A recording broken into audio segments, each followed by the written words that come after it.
Was it in the NAP? It was not. No. There we go. Yes. Do we allot sums of money, enormous sums of money such as this, almost 27 billion, for a project or a program that is undefined, unnamed, unfamiliar, with no guidelines whatsoever, with no target beneficiaries, and is just left open? Is this the usual practice in the DSWD? Not necessarily a usual practice Not in the necessarily. DSWD. So sometimes DSWD has these magical projects that no one has ever heard of before. We don't create magical projects, Madam Chair. These are But part when of is the it GAA. necessary? You said not necessarily. So there are times when it is necessary to invent projects? There are times when there are necessary projects to Yes, you have QRF and you have all kinds of emergency Yes. assistance. I'm very familiar. Why do you have to invent AKAP? AKAP is not invented. I But you believe just said that guidelines and the purposes had not been established. yes, guidelines have to go through proper policy procedures. So Pero it's not linagyan na ng invented out pera, of the walang air. nakakaintindi kung paano gagawin, kung kanino ibibigay. Walang kaplano-plano pero may pera na.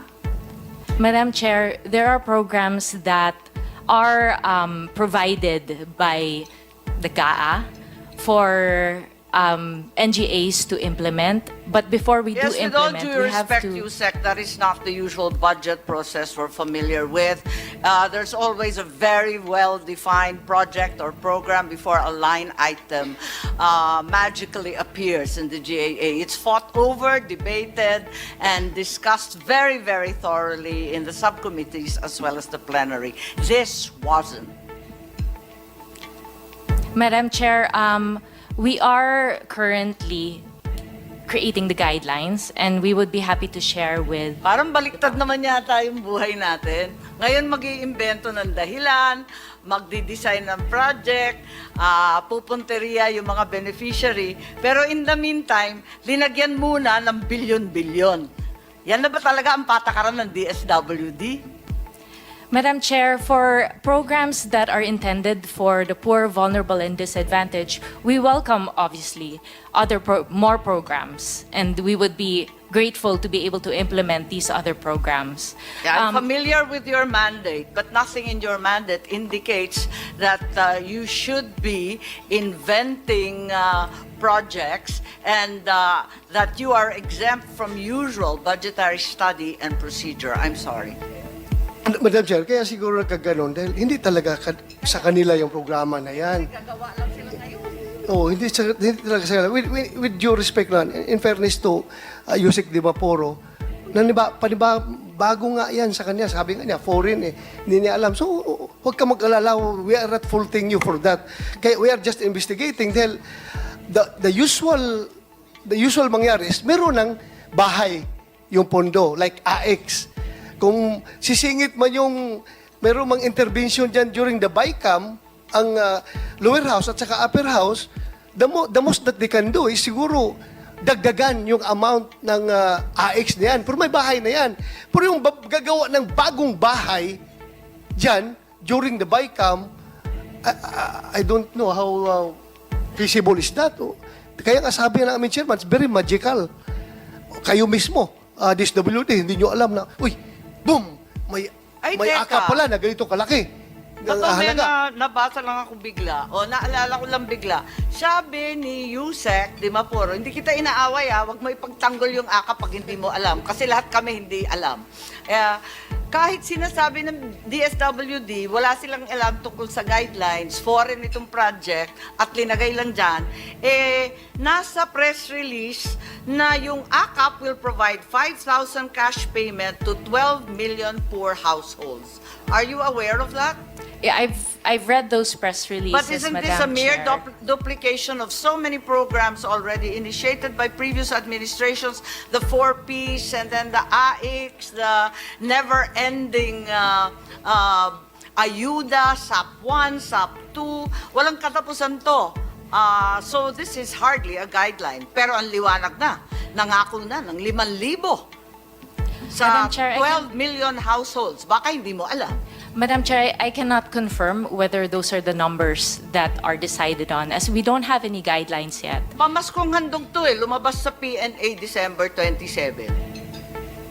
Well, for our Christmas programs, or we don't have AKAP in or any of our Christmas programs, I can say that definitively.